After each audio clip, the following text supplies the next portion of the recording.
What is going on, people? You know what time it is. It is another episode of Unfiltered, your way, right here, right now. This will officially go down in your scorecards. This is episode number 266. You could jump on board 24/7. It is easy. Apple, Spotify, everywhere you get your podcasts. Of course, artist formerly known as Twitter, X, if you will. You get up into the bio, at Casey Stern. There you'll follow through all the way to the YouTube channel, get all the content. 265, now 266 episodes deep. We got interviews, we got conversations and rants and guests and lists and all sorts of stuff. Go check that out. Like, subscribe, and tell all your friends. We like that you are here. Lot to get to on today's show, and happy as we do this. What is this, a Wednesday, I guess, as we sit here on March the 20th. We'll talk opening day in quotes. We'll get into the MVP a little bit early for that, but why not? And we'll meet Virginia after a lot of us seeking therapy after meeting their offense last night in the game with the first four starting the NCAA tournament. But we always at the start thank our good friends at BetOnline. They're your number one source for your sports betting needs. They get the latest odds, lines, matchup reports, baseball, basketball, boxing, golf, much, much more. BetOnline continues to be the fastest and easiest way to get all your wagers. They've got live betting, favorite casino and card games, and they are all available to play right now, people, right now, right from your phone. So head over to the website, get over your mobile device, and sign up today to get in all the action. But remember, use the promo code BELIEVE. It's BLEAV. You get 50% off on your first deposit. It is BetOnline where the game starts as we get started here. As I do this, and for time purposes, needed to get this started. Hope I'm not jinxing it. Dodgers trying to get 3 outs and finalize the opening game of the season that counts, but what I will refuse to call opening day. And I know people are going to get mad at me for some of what I'm about to say, but that's okay because I always want to be honest.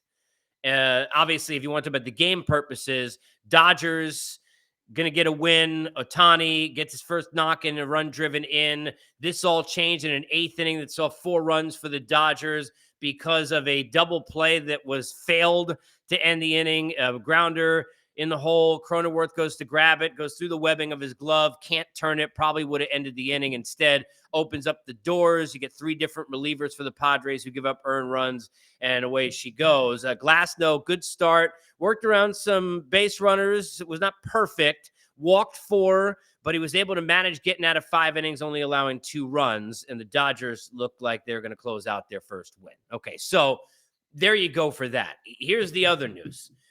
A lot of people in the States will not see this game. Now, they did not know that Shohei Ohtani was going to be on the Dodgers when they planned this. So they did not know the first game Ohtani would be playing for the Dodgers in this lineup that later I'm going to tell you people are calling, which may or may not be the greatest lineup that's ever been put together. A lineup with 3 of the top NL MVP candidates and favorites based on all the betting in Vegas and everywhere else. That you were not going to know that that lineup was going to be part of this because we didn't know Ohtani was in it, but he's in it. So he starts away and does not get to start his season, his first at-bats that count in a Dodger uniform at Dodger Stadium, where they will have a home opener, 8 days from now against the St. Louis Cardinals as part of opening day. And we'll get to that in a second. But a lot of people in the States did not see this game. People on the West Coast where the Dodgers are, a lot of them did not see this game. Now, credit to my guys, Ben and Woods out in San Diego, who do a terrific job on radio, who I saw had put together an event where there were all sorts of people in San Diego. I think it was in a casino sitting there at 4 or 5 in the morning. I don't even know if they're serving cocktails at that point, but they're out there and they're showing, support for their team. And maybe it's like the thing to do. In 1996, I once, and I didn't even love the band that much, sat outside of Tower Records to get a bracelet, yes, to get in the pit, if you will, general admission for a Green Day concert. So maybe it's an event to go out there in the middle of the night and go, get involved with your friends and find a place to go see the Dodgers or Padres game if you're a fan of those 2 teams. But if you're not a fan of those 2 teams, you didn't watch this game if you're on the West Coast, most likely. And on the East Coast, likely, even if you're a diehard, which I am, you didn't watch it in its entirety, because I know that there are nut jobs who set their alarms for 5 a.m. or 5:54 or 5:57 or whatever to get up when I think first pitch was at 6 a.m., but not me. I got up at 7:30. And I checked, oh, here's where the game is, and look back at the highlights, and that's the way that it is.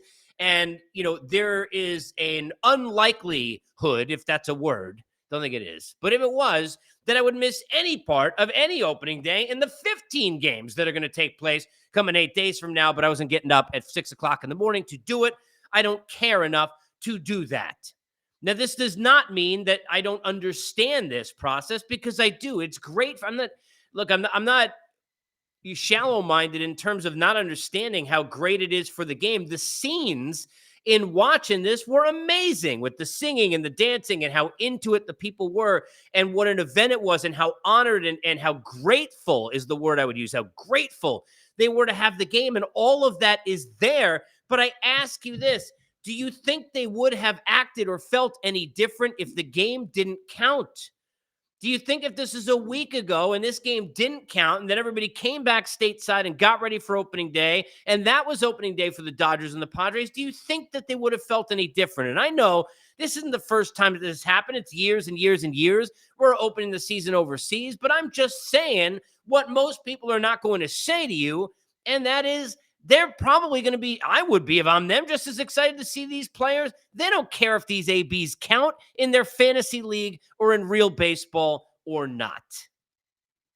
And a lot of people not watching this game. And it's okay to say this is the opener of the season, because it's the opener of the season, but this is not opening day.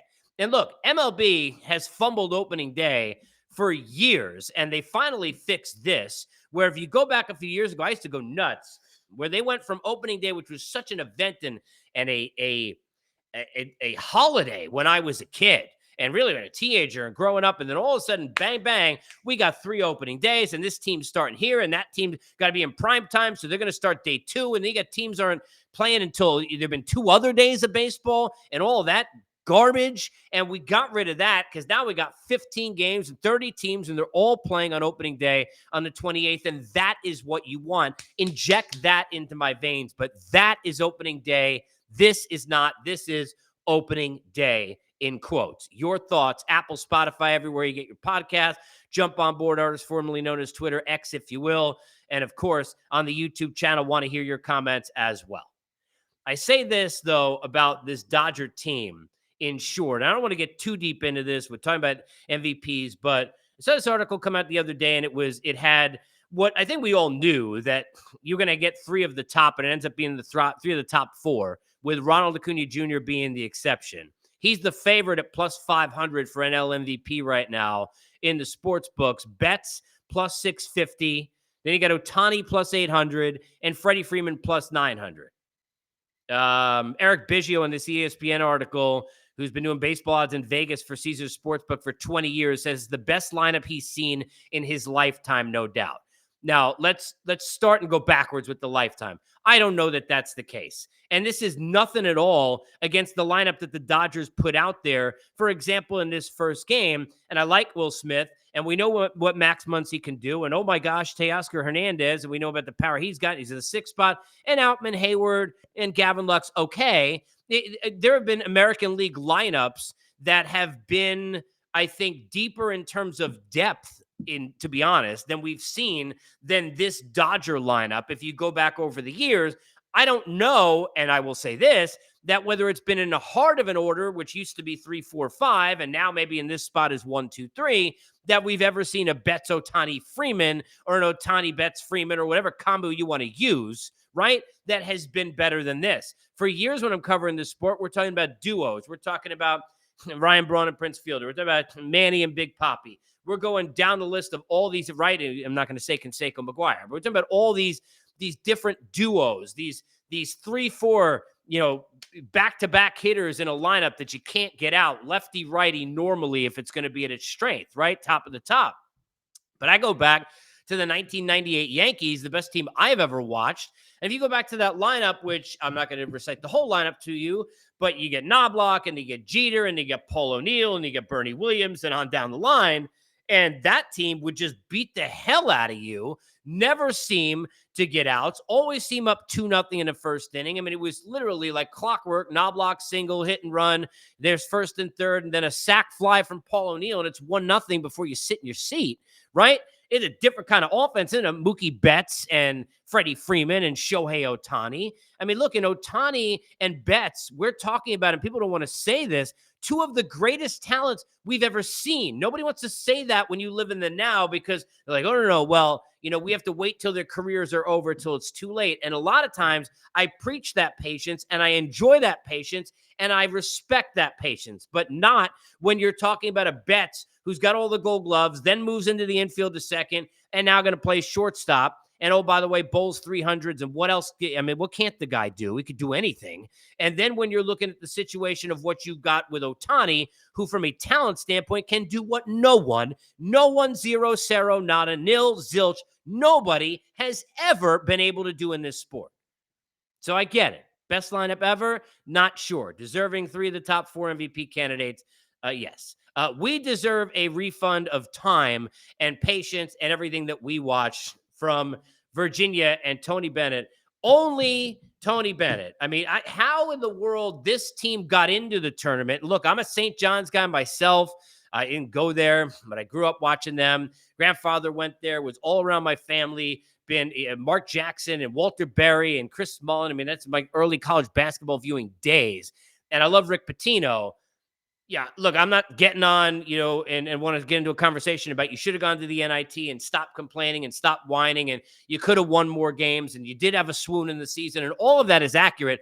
But how in the hell was Virginia in there? And I only got nada, zilch, and zero, speaking of which, out of the Big East, and I can get St. John's in there. You got the ACC looking like this. I didn't get Pitt in there, and go on to all the other teams that didn't make it. Virginia had no business being in this game. This was a disgrace even for them. And I say even for them because they barely broke their own record, scoring 40 points yesterday, 39 versus Florida in 2017, the least that we've seen. And I was at the desk covering those games. And I remember being at the desk doing the post game, one of my favorite moments in my career, which was not even supposed to be a moment. We thought we were just waiting to go home. We got UMBC, who the hell are they, against Virginia. And here I am. And I remember sitting there looking next to Seth Davis and saying, I can't believe what we're getting a chance to sit here and watch and now get a chance to be the next one to go on air to do. You never know when those moments are coming. But I've seen a lot of Virginia. Okay, I was there front and center watching, and I understand what happened in the anomaly of all of this. And I say all of this because they lost 4 times now as a first-round ouster in the last 5 years, and that anomaly being 2019, where they went the whole distance and won the whole thing. But I mean, Tony Bennett, who's an amazing coach, this isn't new. There's methodical, there's slow, then there's boring, then there's I don't know what it is. I mean, I'll quote The Princess Bride when Billy Crystal says mostly dead. I mean, that's a mostly dead offense. They went 9 minutes at the end of a first half with it scoring right after free throws. It ends up being how many? 16 minutes, I think, left in the second half was when they finally scored again. And you're sitting there, you're watching this and you're thinking, how many commercial breaks am I going through with nobody scoring? And it was the same exact score, 14 total points in the first half. And their baseball team yesterday, 15 runs. That's more than, do the math, by one, their team in college basketball got when they got ousted in the first 4 with only 14 points in the first half. You always get 2 extra points from me for being here. Jump on board and stay right here on Unfiltered. Get at me, comments, X, Twitter, if you will, at Casey Stern, into the bio. Give me a follow. Get over to YouTube. Like, subscribe, thumbs up, tell your friends. And, of course, where all of you are on Apple, Spotify, and everywhere you get your podcasts, we thank you as well. This has been Unfiltered, presented by our good friends at BetOnline.